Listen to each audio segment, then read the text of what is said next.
오늘 본문 10장 1절부터는 예수님께서 누구신지, 예수님께서 어떻게 선한 목자가 되시는지를 이제 직접적으로 말씀하고 있습니다. 9장에서 어떤 일이 있었냐면 유대인들이 예수를 믿겠다, 예수는 나의 구주가 되신다, 구원자이시다, 이렇게 고백하는 자들은 출교시키기로 결의했습니다. 그러니까 유대 공동체 사회에서 살지 못하고 쫓겨나는 것입니다. 하나님의 백성이 더 이상 아니다라고 낙인을 찍는 것입니다. 예수님께서 이제 양의 우리의 비유를 가지고 말씀하고 있습니다. 1절입니다. 내가 진실로 진실로 너희에게 이르노니 문을 통하여 양이 우리에 들어가지 아니하고 다른 데로 넘어가는 자는 절도며 강도요 문으로 들어가는 이는 양의 목자라. 성경은 종종 이렇게 하나님과 우리의 관계를 목자와 양의 관계로 말씀하고 있습니다. 유대인들은 이게 어떤 말씀인지를 잘 알고 있습니다. 왜냐하면 그들이 조상대대로 이 목축업을 해왔기 때문입니다. 그래서 이것을 잘 아는 그들에게 그들의 관습을 가지고 이제 양의 비유를 하고 있습니다. 그 당시 양우리는 원래 우리에는 문이 있어야 하지만 이제 목초를 따라서 풀을 따라서 이동을 해야 되는 그런 관계상 양우리가 없는 경우가 많았습니다. 그래서 가시덤불이나 나무로 이렇게 임시 우리를 만들어 놓고 문이 없는 경우가 있었습니다.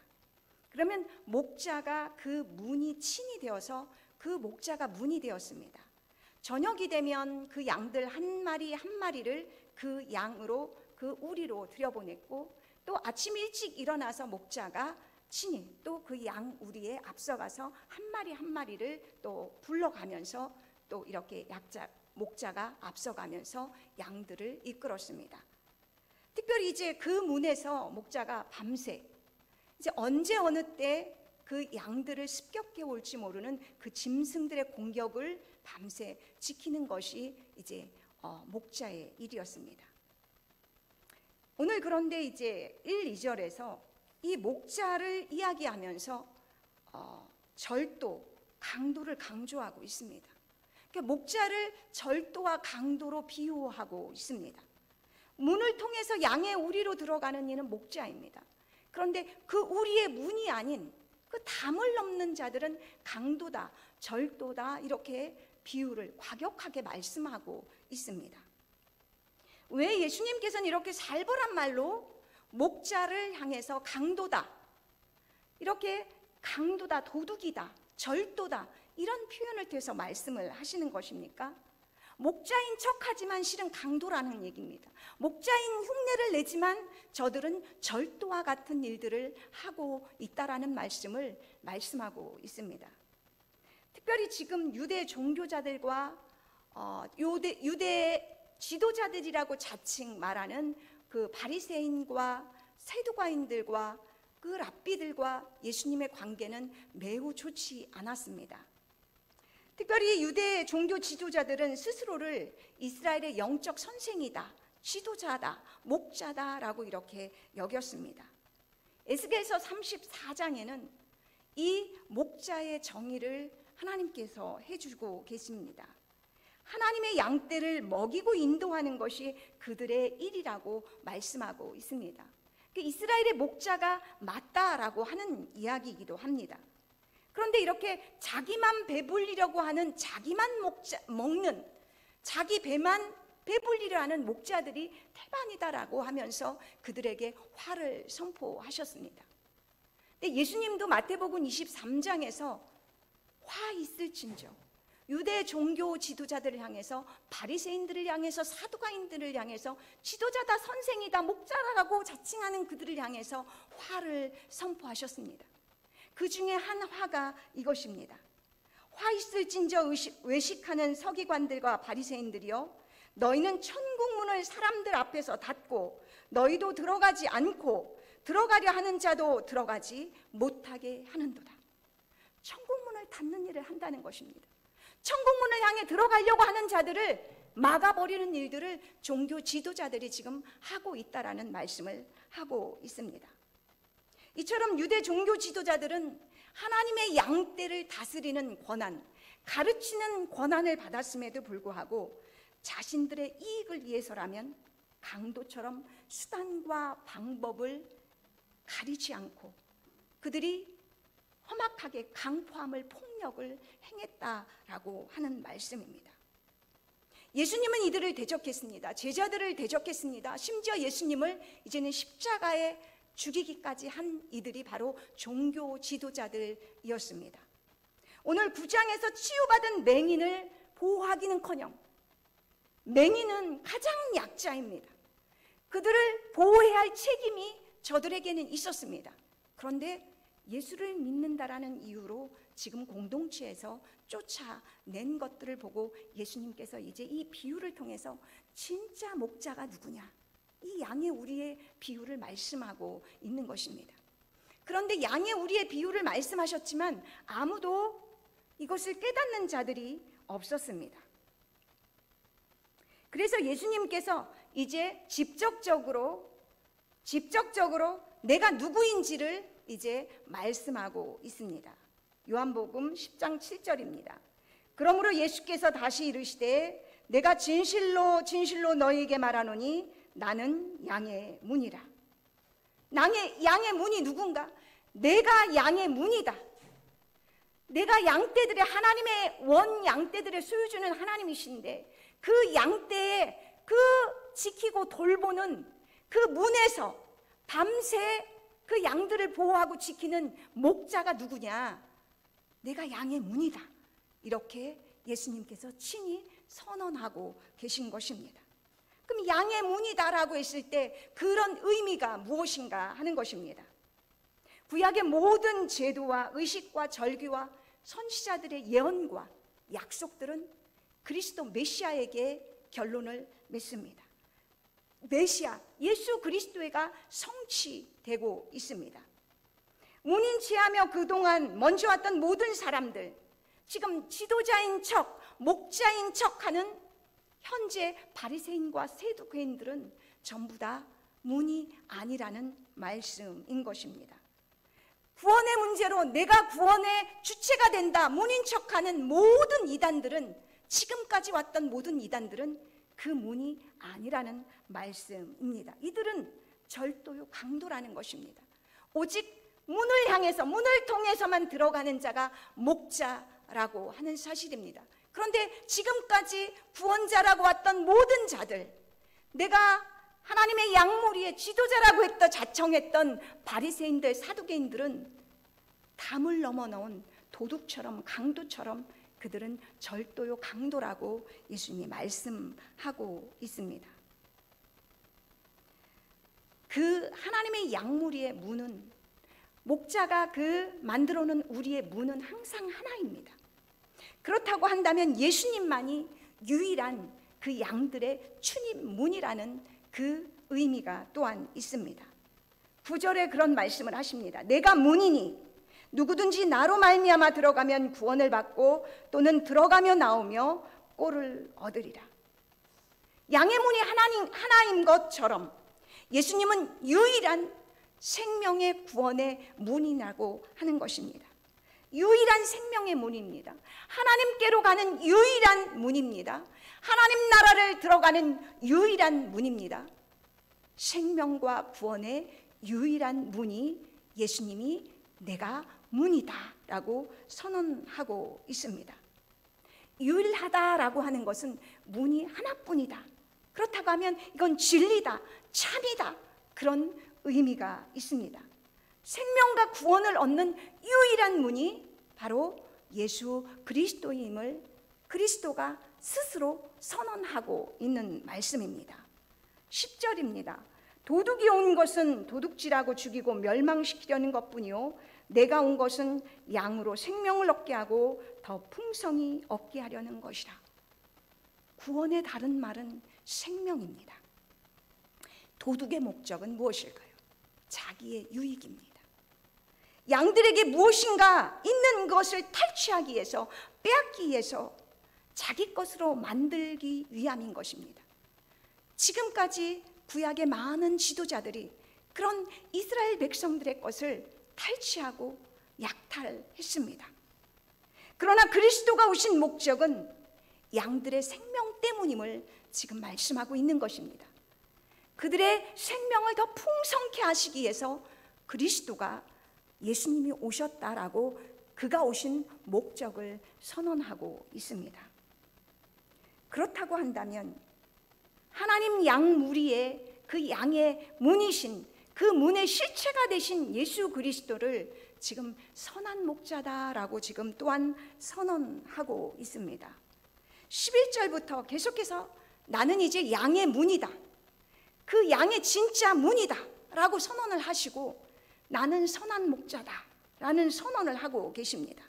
11절입니다. 나는 선한 목자라. 선한 목자는 양들을 위하여 목숨을 버리거니와 삭구는 목자가 아니요 양도 제 양이 아니라 이리가 오는 것을 보면 양을 버리고 달아나나니 이리가 양을 물어가고 또 해치느니라. 달아나는 것은 그가 삭군인 까닭에 양을 돌보지 아니함이라. 지금 선한 목자와 삭군을 비교하고 있습니다. 삭군을 예수님이 선언하고 있습니다. 목자가 아니다. 이들은 양도 제 양이 아니다. 이렇게 선언을 하고 있습니다. 양들이 위험에 닥친 이리가 오는 것을 보면 그들은 어떡합니까? 그는 그 선한 삭군들의 그 동사를 보면 이리가 오는 것을 보면 버린다, 달아난다. 삭군의 모습인 것입니다. 왜냐? 삭군이기 때문입니다. 자기 양이 아니기 때문입니다. 그런데 선한 목자의 가장 큰 특징은 계속해서 나는 양들을 위해 목숨을 버린다. 이것을 계속해서 반복하고 있습니다. 우리 주님이 십자가에서 친히 양들을 위해서, 모든 양무리를 위해서 친히 십자가에 죽은 것을 말씀하고 있는 말씀입니다. 그러면 여기서 선한 목자가 목숨을 거는 이유입니다. 왜 그는 양들을 위해서 이렇게 목숨을 거는가? 14절 15절에 그 답이 있습니다. 나는 선한 목자라. 나는 내 양을 알고 양도 나를 아는 것이 아버지께서 나를 아시고 내가 아버지를 아는 것 같으니 나는 양을 위하여 목숨을 버리노라. 선한 목자와 양이 여기서 굉장히 친밀한 관계입니다. 여기서 내 양 이렇게 표현을 했지만 내가 내 양을 알고 양도 양이라고 해석했지만 나의 것, 원문에 보면 나의 것, 나의 것 이렇게 표현되어 있습니다. 나의 것들, 모든 양들이 나의 것들, 나의 것, 하나님의 소유임을 분명하게 있습니다. 예수님의 소유라는 것입니다. 이 양들의 존재가 누구 것이냐? 하나님의 소유, 바로 목자의 소유라고 하고 있습니다. 그렇기 때문에 목숨을 걸고 지킨다라고 말씀을 하는 것입니다. 예수 그리스도가 왜 십자가에 죽으셨는가? 그리스도의 것이기 때문에 죽으셨다라는 의미입니다. 여기서 안다라는 표현도 또 이렇게 반복이 됩니다. 양과 목자가 서로 압니다. 목자와 양이 서로 압니다. 일방적인 통행이 아닙니다. 서로 안다라는 것들을 강조합니다.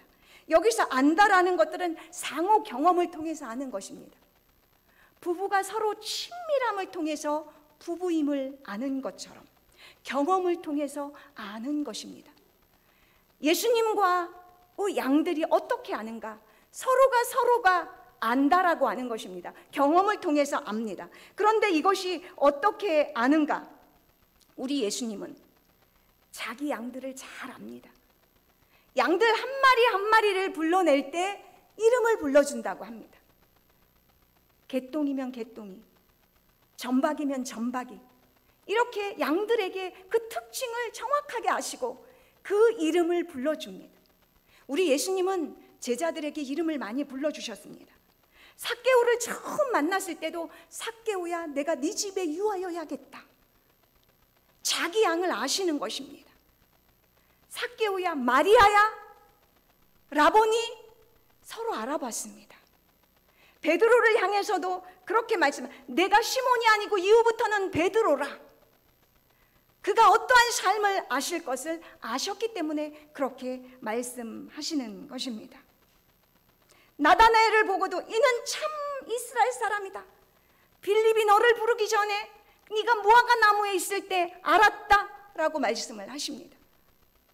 우리 이름이 어디에 기록되어 있습니까? 하나님의 생명책에 기록되어 있습니다.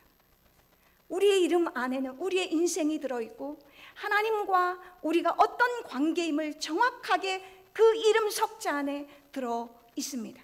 그래서 우리 이름이 생명책에, 지워지지 않는 생명책에 우리 육신이 죽어도 그렇게 기록되어 있음을 예수님이 아신다라고 하는 것입니다. 그런데 예수님만 이렇게 양들을 아는 것이 아니라 상호 서로 안다라고 하는 것입니다. 양들도 자기 목자의 음성을 압니다. 정확하게 압니다. 그래서 낯선 사람이 아무리 불러도 따라가지 않는다. 오히려 도망간다 라고 오늘 목자와 양의 관계에서 말씀하고 있습니다. 이런 친밀함은 하나님 아버지와 아들이 아는 것 같다라고 오늘 말씀하고 있습니다.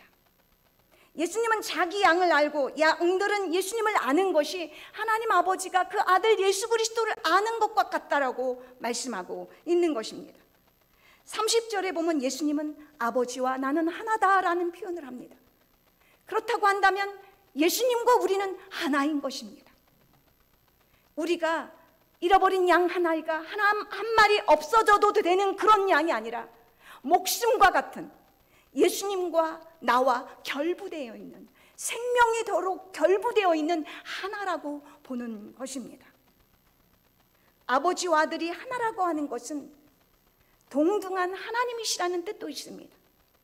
또한 아버지와 아들이 하나라고 하는 것은 아버지의 뜻을 그대로 순종하여 그가 십자가에서 죽고 부활하심으로 그 하나님의 온전하신 그 뜻을 이루었다라고 하는데 하나라고 이렇게 말씀을 하고 계십니다. 예수님은 선한 목자이셔서 아버지의 뜻을 따라 자기 목숨을 버리면서까지 그래서 양들을 사랑하시고 지키시고 보호하셨다는 데 있습니다. 아버지가 아들을 사랑하는 이유, 아버지와 아들이 하나로 연결되어 있기 때문인 것입니다. 그거와 마찬가지로 예수님과 우리의 관계가 그와 같습니다. 복음을 통해서 양들은 목자의 음성을 듣는다라고 했습니다. 하나님이 들려주셨기 때문에, 하나님이 알게 해주셨기 때문에 우리는 복음을 듣고 예수님이 누구이신지를 명확하게 압니다. 그리고 고백합니다. 하나님이 보내신 자 예수 그리스도임을 고백하는 것입니다. 그분이 나 때문에 십자가에서 내 죄 때문에 죽으셨다는 것을 알고 우리가 고백하는 것입니다. 그 하나님의 사랑 안에서, 그리스도 예수의 사랑 안에서 우리가 그리스도와 우리 양들이 하나가 되는 것입니다. 결혼식 때 신랑과 신부가 사랑의 맹세를 합니다. 그 사랑의 맹세가 신부에게 하는 것이고 모든 만인 앞에서, 사랑하는 가족들 앞에서 신랑은 신부에게, 신부는 신랑에게 사랑을 고백을 합니다. 서로 하나라는 의미죠. 사랑 안에서. 그런데 그 사랑이라는 것은 좋을 때만 사랑한다라는 그런 고백이 아니라 좋지 않을 때도, 실패할 때도, 아플 때도 서로 사랑한다는, 사랑 안에서 하나가 되겠다라는 그런 고백인 것입니다. 제가 선한 목자의 설교를 준비하면서 이게 와닿지가 않았습니다. 그래서 어떻게 하다가 저희 막내딸하고, 우리 막내딸이 이런 것도 힘들고 저런 것도 힘들고 공부하는 것도 힘들고 안 하고 싶다, 이런 얘기를 투덜투덜 하더라고요. 그래서 제가 이런 목자와 양의 관계를 이렇게 얘기를 했습니다. 가만히 듣고 있더니 그런 얘기를 하더라고요. 엄마, 목자와 양은 서로를 잘 아는데 나는 양보다 못한 존재네? 라고 그런 말을 하는 거예요. 양은 목자 음성을 듣고 쫄쫄쫄 따라가는데 나는 왜 목자 음성을 모를까? 이런 말을 하는 거예요. 목자 혼자 짝사랑 실컷 하고 있네, 이런 말을 하더라고요. 그런데 목자 혼자 짝사랑하네, 그 말이 저의 마음을 탁 치는 거예요. 하나님은 계속해서 우리를 사랑하고 있다. 자기 아들을 내어주기까지 너를 사랑해 라고 계속해서 고백하는데 우리는 그 사랑을 믿지 못하고 있는 건 아닌가. 내가 하나님의 양이라고 고백은 하면서 선한 목자가 자기 목숨을 지켜서 양을 보호하고 지키는데 내가 조금 힘들다고 나는 두려워하고 낙심하고, 그러면 내가 선한 목자를 믿고 있지 않은 건 아닌가. 이런 계속 그런 음성이 저의 마음을 쳤습니다. 예수 그리스도가 정말 나의 선한 목자라고 고백하십니까? 그렇다면 선한 목자가 내 옆에 계신데, 내 앞에 계신데, 내 뒤에 계신데, 나를 지켜보고 계신데 왜 우리는 두려워하는 걸까요? 왜 우리는 넘어지면 절망하는 걸까요? 예수님은 우리의 선한 목자가 되셔서 우리의 인생을 충분히 맡길 만한 그런 피난처이십니다. 예수께서 힘이 없어서 어쩔 수 없어서 상황에 몰고 가서 십자가에서 죽은 것이 아닙니다. 오늘 선한 목자 본문을 설명하면서 15절 이후에 그런 말씀이 있습니다. 예수께서 목숨을 버리는 것은 자기 양들에게 생명을 주시기 위함이다. 그런데 목숨을 누구에게 빼앗기는 것이 아니라 내 스스로 버리는 거다. 나는 버릴 권세도 있고 다시 얻을 권세가 있다라고 말씀하고 있습니다. 그렇습니다. 예수님은 사망에 죽을 권세도 있고 다시 사실 권세가 있는 사망 권세를 이긴 하나님이십니다. 천지 만물을 창조하신 창조주이십니다. 그분이 우리 인생을 지키시고 보호하시고 인도하시고 견인해 가신다라고 하는 것입니다. 나는 너를 사랑해. 내가 죽기까지 너를 보호할 거야. 내가 죽기까지 너를 사랑해. 이 음성을 믿으시기 바랍니다. 믿으시기 바랍니다. 하나님은 왜 우리를 양에 비유할까요? 양은 고집도 셉니다. 우리 사람이 얼마나 고집이 센지 모릅니다. 잘못된 길인 줄 알든지 모든 막무가내로 갑니다. 내가 한번 꽂히면 아무리 이게 잘못된 길이라도 가봐야 양의 고집과 너무 닮아 있습니다. 시력도 좋지 않아 그 앞을 못 본다고 합니다. 우리 한 치 앞도 모르지 않습니까? 내가 1분 후에 5분 후에 무슨 일 날지 압니까? 그런데 모릅니다. 그런데 아는 척, 내가 전부를 아는 것 같은 그러한 교만함이 우리에게 때로 있습니다. 그런데 양들은 넘어지면 일어서지도 못합니다. 목자가 반드시 일으켜줘야 일어설 수 있답니다. 우리가 절망하고 낙심하면 우리 스스로 일어설 수 있는 힘이 우리에게는 없습니다. 양은 어떤 존재입니까? 양은 사람에 대해서 월등히 사람은 양에 비해서, 우리가 비유하는 양에 비해서 월등한 존재 맞습니다. 만물의 영장이지 않습니까? 동물에게 없는 지혜가 우리에게는 있습니다. 그런데 모든 것을 가진 것 같은 우리에게 뭐가 모르냐? 영적인 생명에 대해서 잘 모릅니다. 하늘의 참 구원이 무엇인지를 모릅니다. 이 땅을 살아가면서 정말 참 행복이 무엇인지를 모르고 물질을 따라갈 때가 얼마나 많습니까? 세상적인 것들을 따라갈 때가 얼마나 많습니까? 이러한 것들, 하나님이 정말로 소중하게 여기는 것들에는 우리 인간이 무지합니다. 생명에 무지합니다. 제가 이 선한 목자를 이해하기 위해서 유대 광야라는 그런 프로그램을 여러 편을 제가 계속해서 봤습니다. 정말 물도 없고 푸르름이 전혀 없는 황량한 골짜기 구름들만 가득했습니다. 유대 광야는 그리고 특별히 경사가 굉장히 심하더라고요. 특히 사해 쪽으로는 400m 지하 마이너스로 내려가서 갑자기 골짜기가 400m로 뚝 떨어지는 낭떠러지가 있기도 합니다. 건기 때의 골짜기는 사람이 다닐 수 있는 그 골짜기로 다니기도 하지만 우기 때는 거기가 폭포 같은 그 계곡이 돼서 아무도 그 골짜기를 가지 못하기도 하더라고요. 다니기도 하지만 갈 수 없는 곳. 그런데 그 물을 찾아서 목자가 양에게 물을 주기 위해서 양떼들을 골짜기로 내려갈 때 굉장히 위험한 걸 제가 보았습니다. 목자가 그 물을 밑에 가기 위해서 짐승들이 낚아챌 수 있는 여지가 엄청 많다라는 것도 저는 보았습니다. 얼마나 긴장을 해야 되는지, 얼마나 위험한지 그거가 보여지더라고요. 제가 그 광야를 여러 번을 보면서 느끼는 건 양떼가 저곳에 있으면 살아남기 어렵겠구나. 그게 탁 와닿았습니다.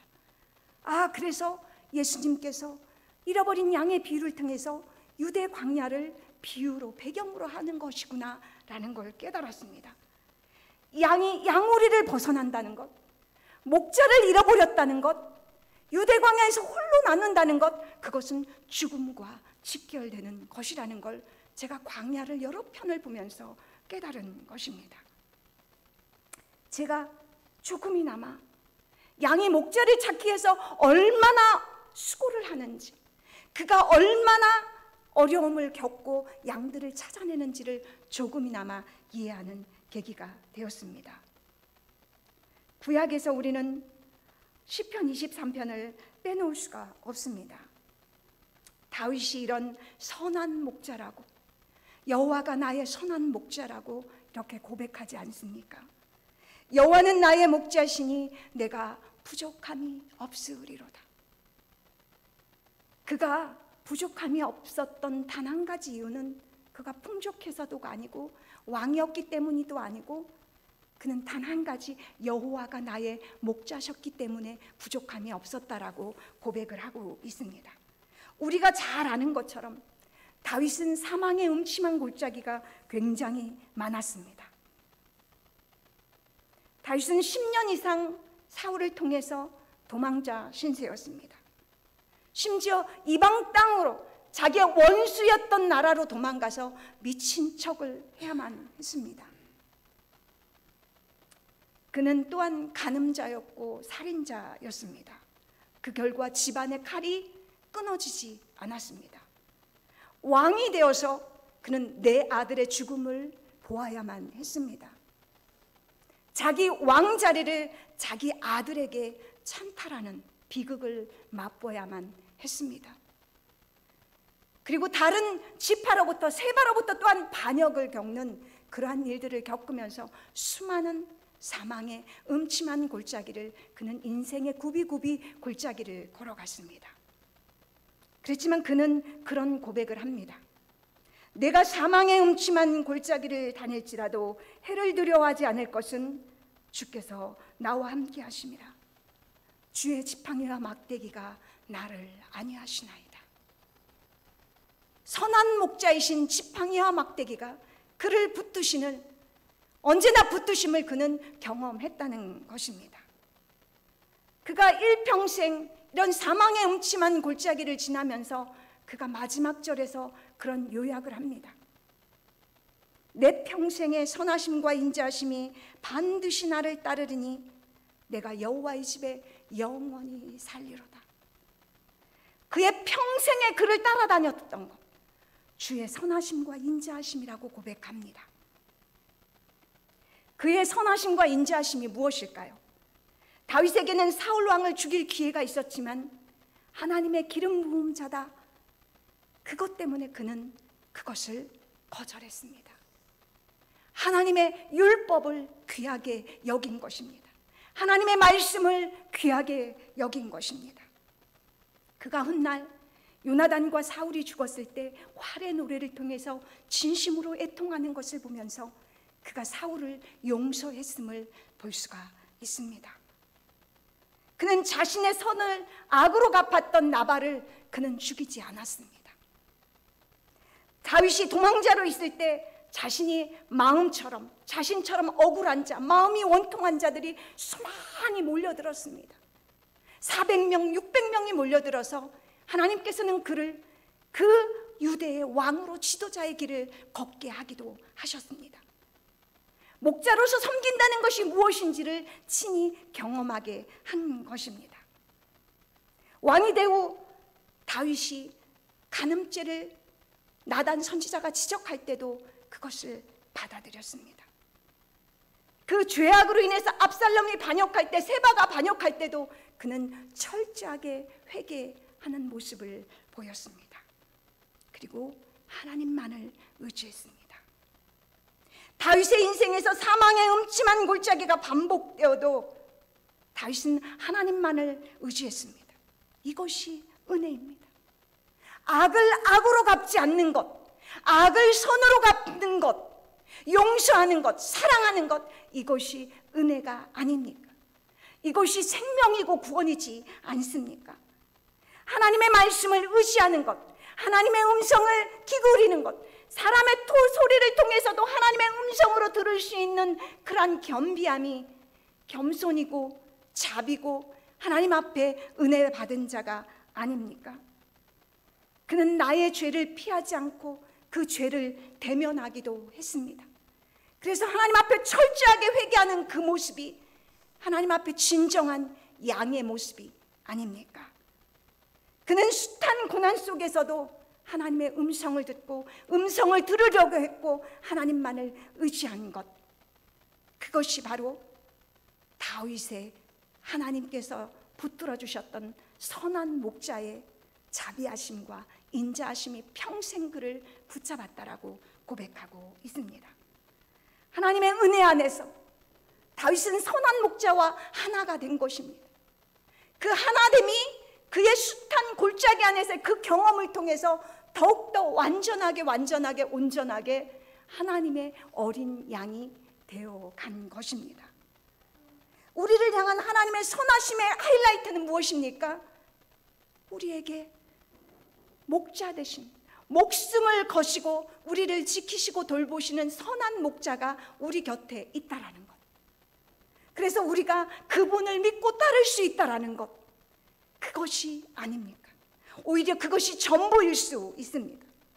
내 평생 선한 목자가 예수 그리스도가 내 앞에서, 내 옆에서, 양옆에서, 내 뒤에서 몰고 가시고 이끄시고, 우리는 단지 나는 너를 사랑해, 나는 너를 위해서 목숨 걸고 지킬 수 있어, 이 사랑의 고백만 듣고 가면 되는 것입니다. 그분은 내 인생을 그렇게 견인하셔서 비록 우리 앞에 선한 골짜기가 있다 할지라도, 고난이 있다 할지라도 그 경험을 통해서 우리는 다윗처럼 더 많이 주님과 하나됨을 경험할 것입니다.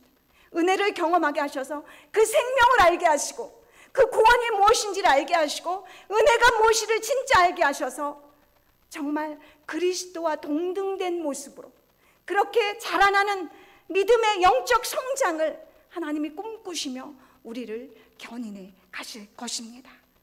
선한 목자 예수 그리스도는 나의 참 보호자시고 나의 참 목자가 되십니다. 한 주간 이 목자만을 바라보시고 살아가는 저와 여러분 되기를 소망합니다. 기도하겠습니다. 나는 선한 목자라. 그렇습니다. 주님은 나의 선한 목자이십니다. 다윗이 고백했던 것처럼 내 곁에 선한 목자가 계시니 나는 부족함이 없나이다. 내 옆에 내 앞서 가시는 선한 목자가 계시니 나는 부족함이 없으리로다. 나는 부족함이 없으리로다. 예수 그리스도의 이름으로 기도하옵나이다. 아멘.